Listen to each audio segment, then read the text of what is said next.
तो hi everyone दोस्तों, तो आज आपके बीच लाने वाले हैं एसएससी जीडी और यूपी होमगार्ड से संबंधित क्वेश्चन आंसर जो आरआरबी ग्रुप डी में एग्जाम में भी पूछे जाने वाला क्वेश्चन आंसर है। तो वो भी वेरी वेरी मोस्ट इंपॉर्टेंट है, जो आपके यूपी होमगार्ड और एसएससी जीडी में 100% पूछेगा। तो मेरे इस 40 क्वेश्चन को अच्छे से याद कर ले दोस्तों। तो चलिए हम अपने क्वेश्चन को पढ़ते हैं, फिर आपको उसका डायरेक्ट उत्तर बताना है और मेरे साथ याद करते हुए चलिए। तो चलिए हमारा पहला उत्तर है, ध्यान में याद करते हैं मेरे प्यारे दोस्तों। तो पहला उत्तर हमारा क्या है?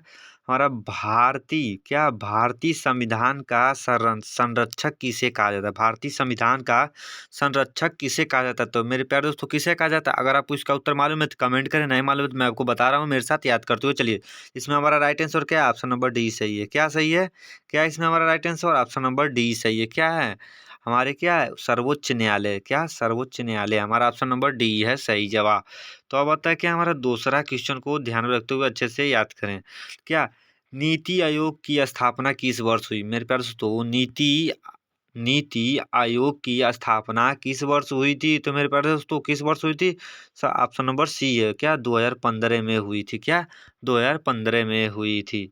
तो अब बता क्या हमारा तीसरा क्वेश्चन जो वेरी वेरी मोस्ट इंपॉर्टेंट है आपके लिए। उत्तर प्रदेश में सबसे अधिक जनसंख्या वाला जिला कौन सा है? उत्तर प्रदेश में सबसे अधिक जनसंख्या वाला जिला कौन सा है? तो कौन सा है मेरे प्यारे दोस्तों? तो इसमें आपका राइट आंसर क्या है? ऑप्शन नंबर डी सही है। क्या? गाजियाबाद है जो सबसे अधिक जनसंख्या वाला जिला है। तो अब आता है कि हमारा चौथा क्वेश्चन को ध्यान में रखते हुए आपको याद करते हैं, बहुत ही वेरी वेरी मोस्ट इंपॉर्टेंट है। ऑपरेशन विजय किससे संबंधित है? मेरे प्यारे दोस्तों, ऑपरेशन विजय किससे संबंधित है? इसे थोड़ा ध्यान से पढ़ें मेरे प्यारे दोस्तों, और आप इसका उत्तर भी अच्छे से याद कर लें। तो कोई किससे संबंधित है? ऑप्शन नंबर बी, कारगिल युद्ध से संबंधित है। क्या? ऑपरेशन विजय किससे संबंधित है? कारगिल युद्ध से। तो अब आता है हमारा क्या? पांचवा क्वेश्चन, हर घर तिरंगा अभियान किस वर्ष शुरू हुआ था? हर घर हर घर तिरंगा अभियान किस वर्ष शुरू हुआ था? तो किस वर्ष हुआ था मेरे प्यारे दोस्तों शुरू? इसमें आपका राइट आंसर क्या है? 2022 में हुआ था। क्या? 2022 में हुआ था। ऑप्शन नंबर सी है सही जवाब। तो अब आता है कि हमारा छठवां क्वेश्चन को ध्यान में रखते हुए याद करें। मानव शरीर में हीमोग्लोबिन किस तत्व से बनता है? मानव शरीर में हीमोग्लोबिन किस तत्व से बनता है? तो किस तत्व से बनता है? तो मेरे प्यारे दोस्तों, इसमें आपका राइट आंसर क्या है? ऑप्शन नंबर बी, लोहा से बनता है। क्या? लोहा से बनता है। लोहा का हमें किससे मिलता है? हमें लोहा का हमें आयरन, मतलब फास्ट फूड से तो ये तो कभी नहीं मिलेगा। तो हमारा पालक से जैसे आयरन मिलता है बहुत ही ज़्यादातर। यही हमारा ऑप्शन नंबर बी है सही जवाब। तो अब आता है हमारा क्या? सातवां क्वेश्चन को याद करें। क्या? ध्वनि की तीव्रता किससे मापी जाती है? मेरे प्यारे दोस्तों, क्या क्वेश्चन है? ध्यान में रखते हुए पढ़ें। ध्वनि की तीव्रता किससे मापी जाती है? तो किससे मापी जाती है? तो ऑप्शन नंबर बी है सही जवाब। क्या? डेसिबल से मापी जाती है। क्या? डेसिबल से मापी जाती है। तो अब बता कि हमारा आठवां क्वेश्चन, विटामिन ए की कमी से कौन सा रोग होता है? मेरे प्यारे दोस्तों, विटामिन ए की कमी से कौन सा रोग होता है? इसमें आपका right answer option number C है। क्या? रतौंधी होता है। क्या? रतौंधी होता है विटामिन ए की कमी से। तो अब आता है कि हमारा रक्त में शर्करा की मात्रा नियंत्रित करने वाला हार्मोन कौन सा है? रक्त में शर्करा को नियंत्रित करने वाला हार्मोन कौन सा है? तो कौन सा है इसमें हार्मोन? ऑप्शन नंबर बी है, इंसुलिन है। क्या? इंसुलिन है जो रक्त की मात्रा को नियंत्रित करता है। सबसे हल्की गैस कौन सी है मेरे प्यारे दोस्तों? सबसे हल्की गैस कौन सी है? ऑप्शन नंबर डी है सही। क्या? हाइड्रोजन है। क्या? हाइड्रोजन है। तब आता है कि हमारा इसमें आपको सभी टाइप के क्वेश्चन मिलेंगे मेरे पास। तो मैथ, हिंदी, इंग्लिश, इन सभी से संबंधित है, वेरी वेरी मोस्ट इंपॉर्टेंट। तो अब आता है कि हमारे एग्जाम श्रृंखला पूरी करें। श्रृंखला पूरी करें 2, 6, 12, 20 और क्वेश्चन मार्क। इसमें आपकी कौन सी श्रृंखला होगी जिससे यह पूरी होगी?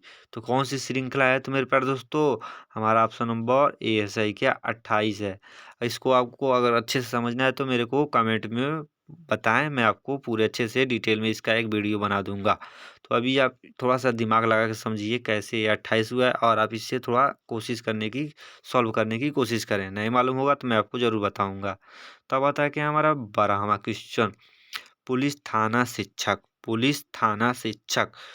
पुलिस थाना शिक्षक क्या है? क्या है मेरे प्यारे दोस्तों? क्या यह विद्यालय है। जैसे पुलिस भी एक विद्यालय के ही रूप में है और थाना भी एक विद्यालय है। हाँ, पुलिस जैसे शिक्षक है और थाना विद्यालय है। शिक्षक विद्यालय ही बन शिक्षक पुलिस ही बनता है ना। तो अब आता है क्या हमारा 13वां क्वेश्चन को थोड़ा सा ध्यान में बारीकी से अच्छे से याद करें। यदि ये क्या यदि ए कामा बी का पिता है और बी कामा सी की बहन है तो ए सी से क्या संबंध है मेरे प्यारे दोस्तों? ए सी से क्या संबंध है? इसको थोड़ा ध्यान से और अच्छे से बारीकी से सोचें मेरे प्यारे दोस्तों।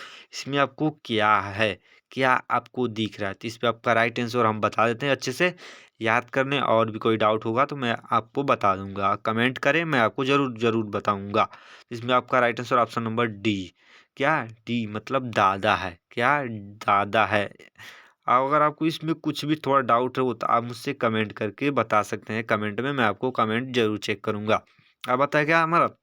यदि साउथ को RNTUG लिखा जाता है तो नॉर्थ को कैसे लिखा जाता है मेरे प्यारे दोस्तों? ध्यान से बारीकी से अच्छे से समझे। साउथ को क्या? साउथ को RNTUG लिखा जाता है तो नॉर्थ को कैसे लिखा जाता है? तो नॉर्थ को कैसे लिखा जाता है तो मेरे प्यारे दोस्तों इसमें आपका राइट आंसर क्या है? ऑप्शन नंबर सी है सही जवाब। क्या? MOPTI से लिखा जाता है। अब आता है हमारा क्या 15वां क्वेश्चन अच्छे से याद कर। एक व्यक्ति क्या? क्या मेरे प्यारे दोस्तों? एक व्यक्ति 10 मीटर उत्तर उत्तर 10 मीटर उत्तर जाता है। यदि एक व्यक्ति 10 मीटर उत्तर जाता है तो फिर दाएं 5 मीटर फिर पीछे 10 मीटर वह प्रारंभिक बिंदु से किस दिशा में है? वह प्रारंभिक बिंदु से किस दिशा में? ये बहुत टफ थोड़ा क्वेश्चन है, मैथ से संबंधित है। इसको थोड़ा अच्छे से बारीकी से इसको सॉल्व करके आप मुझे कमेंट करें। नहीं इसको सॉल्व कर पाते हैं तो आप मुझे कमेंट करें, मैं आपको ज़रूर इसको सॉल्यूशन अच्छे से एक्सप्लेन करके मैं आपको पोस्ट कर दूंगा और अच्छे से आप समझ पाएंगे। इसमें बस आपको क्या देखना है? इसमें आपको बस हमारा राइट आंसर देखना है। क्या है? इसे थोड़ा याद करते हुए डीपली चलें, क्योंकि ये वाला क्वेश्चन ज़्यादातर बोर्ड आपके SSC GD UP होमगार्ड में नहीं पूछेगा और आरआरबी ग्रुप डी में। तो थोड़ा बारीकी से अच्छे से लेकिन इसको भी थोड़ा याद कर लें। तो इसमें हमारा राइट आंसर क्या है तो मेरे प्यारे दोस्तों right answer option number D. क्या? पूर्व दिशा में होगा। क्या? पूर्व दिशा में होगा। अब आता है हमारा क्या 16वां क्वेश्चन। किस संख्या का 25% बराबर 150 है? संख्या क्या है? किस संख्या का 25% बराबर 150 है? 150 या 150 है? संख्या क्या है? संख्या क्या है? तो क्या है मेरे प्यारे दोस्तों? जल्दी से कमेंट करें। नहीं मालूम है मैं आपको बता देता हूँ। ऑप्शन नंबर ए 400 है। 400 है। यह मैथ वाला रीजनिंग क्वेश्चन आंसर है। बहुत ही वेरी वेरी मोस्ट इंपॉर्टेंट है। थोड़ा अच्छे से याद कर लें। दो संख्याओं का अनुपात 4.4 4 संबंधित 7 है। 4 संबंधित 7 है। यदि अंतर 30 है तो बड़ी संख्या क्या है? अंतर 30 है तो बड़ी संख्या क्या है? तो मेरे प्यारे दोस्तों ऑप्शन नंबर ए है सही जवाब। क्या? 70 है। क्या? 70 है। अब आता है क्या हमारा 18वां क्वेश्चन। ध्यान से रख के याद करें। एक ट्रेन 54 किलोमीटर प्रति घंटा की गति से चल रही है। एक ट्रेन 54 किलोमीटर प्रति घंटा से चल रही है तो वह 20 सेकेंड में कितनी दूरी तय करेगी? तो वह 20 सेकेंड में कितनी दूरी तय करेगी? तो मेरे प्यारे दोस्तों इसमें आपका right answer option number C है सही जवाब। क्या? 200 मीटर की दूरी तय करेगी। और इसका भी आपको सॉल्यूशन चाहिए तो आप मुझे कमेंट करें, मैं आपको जरूर इसको भी सॉल्व करके आपको मैं बताऊंगा। अब आता है क्या 19वां क्वेश्चन। यदि साइन 30 अंश बराबर 1/2 एक संबंधित 2 बोले या 1/2 बात बराबर ही हुआ तो कॉस 60 अंश का मान क्या होगा? तो कॉस 60 अंश का मान क्या होगा? मेरे प्यारे दोस्तों साइन का अपोजिट ही होता है। क्या? साइन का अपोजिट ही होता है कॉस में। तो इसमें आपका क्या राइट आंसर हो जाएगा? सेम वही हो जाएगा ऑप्शन नंबर सी। क्या? 1/2 या एक संबंधित 2 यही होगा। सी है हमारा सही जवाब। अब आता है हमारा क्या 20वां क्वेश्चन। क्या हुआ? 144 का वर्गमूल क्या है? 144 का वर्गमूल क्या है? तो क्या है मेरे प्यारे दोस्तों 144 का वर्गमूल? ऑप्शन नंबर सी 12 है। क्या है? 12 है। 12 12 होता है 144 होता है मेरे प्यारे दोस्तों। ये तो आपको भी मालूम होगा, बहुत ही सिंपल क्वेश्चन था। अमर शब्द का विलोम क्या है? अमर शब्द का विलोम क्या है? तो इसमें आपका क्या है? नश्वर है। क्या? नश्वर है। क्या है? नश्वर है। अब मेरे प्यारे दोस्तों ये हिंदी से संबंधित आ रहा है क्वेश्चन आंसर, जो 10 है, बहुत ही वेरी वेरी मोस्ट इंपॉर्टेंट है, अच्छे से याद कर लें। जो पढ़ने योग्य हो उसके लिए शब्द है। जो पढ़ने योग्य हो उसके लिए शब्द है क्या? पठनी। क्या है? Option number A. क्या सही हो जाएगा? पठनी होगा। क्या? पठनी। अब आता है कि हमारा 23वां question, very very most important. Neelkanth में कौन सा समास है? नीलकंठ में कौन सा समास है? कौन सा समास है? तो मेरे प्यारे दोस्तों ऑप्शन नंबर ए, बहुव्रीहि। क्या? बहुव्रीहि। ऑप्शन नंबर डी है सही जवाब। क्या? बहुव्रीहि समास है। तब आता है कि हमारा 24वां क्वेश्चन, राम ने रावण को मारा, इसमें कर्म कौन है? राम ने रावण को मारा, इसमें कर्म कौन है? इसमें कर्म कौन है? तो मेरे प्यारे दोस्तों इसमें आपका कौन सा कर्म है? रावण। ऑप्शन नंबर सी है सही जवाब। क्या? रावण। अब आता है कि हमारा 25वां क्वेश्चन, जो दूसरों का भला करता है उसे क्या कहते हैं? जो दूसरों की भला करता है उसे क्या कहते हैं? उसे क्या कहते हैं मेरे पास? जो दूसरों की भला करता है तो आपको क्या कहते हैं? ऑप्शन नंबर बी, परोपकारी कहते हैं। क्या? परोपकारी। अब आता है कि हमारा 26वां क्वेश्चन है, एफआईआर का पूरा नाम क्या है? एफआईआर का पूरा नाम क्या है? तो मेरे पास उसी में आपका राइट आंसर क्या है? ऑप्शन नंबर ए है सही जवाब। क्या? Option number A, first information report, यही आपका राइट आंसर है। अब आता है कि हमारा 27वां क्वेश्चन, भारतीय दंड संहिता आईपीसी कब लागू हुआ? भारतीय दंड संहिता आईपीसी कब लागू हुआ? तो क्या? 1860 में लागू हुआ। ऑप्शन नंबर बी है सही जवाब। अब आता है कि हमारा 28वां क्वेश्चन, सीआरपीसी किससे संबंधित है? सीआरपीसी किससे संबंधित है? तो मेरे प्यारे दोस्तों किससे संबंधित है? ऑप्शन नंबर बी है सही जवाब। क्या? दंड प्रक्रिया से संबंधित है। क्या? दंड प्रक्रिया से संबंधित है। गिरफ्तारी। क्या? गिरफ्तारी से संबंधित अधिकार किस अनुच्छेद में है? गिरफ्तारी से संबंधित गिरफ्तारी से संबंधित अधिकार किस अनुच्छेद में है? तो किस अनुच्छेद में है? तो मेरे पास तो ऑप्शन नंबर डी है सही जवाब। क्या? अनुच्छेद 22 में है। क्या? अनुच्छेद 22 में है। अब बता क्या, पुलिस का प्रमुख कार्य क्या है? पुलिस का प्रमुख कार्य क्या है?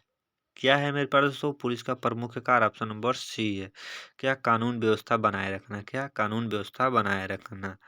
अब बता क्या हमारा 31वां क्वेश्चन, भारत का राष्ट्रीय आदर्श वाक्य क्या है? भारत का राष्ट्रीय आदर्श वाक्य क्या है मेरे प्यारे दोस्तों? ऑप्शन नंबर सी है सही जवाब। क्या? सत्यमेव जयते, यही है आदर्श का राष्ट्रीय वाक्य। अब आता है कि हमारा 32वां क्वेश्चन, विश्व का मानव अधिकारी दिवस कब मनाया जाता है? विश्व का मानव अधिकारी दिवस कब मनाया जाता है? तो ऑप्शन नंबर सी है सही जवाब। क्या? 10 दिसंबर को मनाया जाता है। अब आता है हमारा क्या 33वां क्वेश्चन, ब्लू क्रांति किससे संबंधित है? ब्लू क्रांति किससे संबंधित है? तो किससे संबंधित है? तो मेरे प्यारे दोस्तों ऑप्शन नंबर यू, मत्स्य पालन। क्या? मत्स्य पालन से संबंधित है। अब आता है कि हमारा भारत का सबसे ऊंचा बांध कौन सा है? भारत का सबसे ऊंचा बांध कौन सा है? तो मेरे पास दोस्तों टिहरी बांध है। क्या? टिहरी बांध है सबसे ऊंचा। अब आता है कि हमारा 35वां क्वेश्चन, जो वेरी वेरी मोस्ट इंपॉर्टेंट है, मानव शरीर में सबसे छोटी हड्डी कौन सी है? मानव शरीर में सबसे छोटी हड्डी कौन सी है? तो कौन सी है? तो मेरे पास तो ऑप्शन नंबर बी है सही जवाब, स्टेप्स। क्या? स्टेप्स है। अब आता है कि हमारा 36वां क्वेश्चन, ओजोन। क्या? ओजोन परत किससे रक्षा करती है? ओजोन परत किससे रक्षा करती है? तो किससे रक्षा करती है? तो मेरे प्यारे दोस्तों ओजोन परत, ऑप्शन नंबर बी, यूवी किरणें से रक्षा करती है। क्या? यूवी किरणें से रक्षा करती है। तो आई होप कि मेरे प्यारे आलू स्टूडेंट आपको ये वीडियो बहुत ही अच्छा लगा हो। आपको ये वीडियो बहुत ही अच्छा लगा हो तो मेरे चैनल पर नए होते एक लाइक और सब्सक्राइब करना। Thank you. जय हिंद, जय भारत, वंदे मातरम। दोस्तों आपके इसीलिए ऐसे ही क्वेश्चन लाते रहेंगे एसएससी, जीडी, यूपी होमगार्ड और ग्रुप डी, आरआरबी, रेलवे से संबंधित।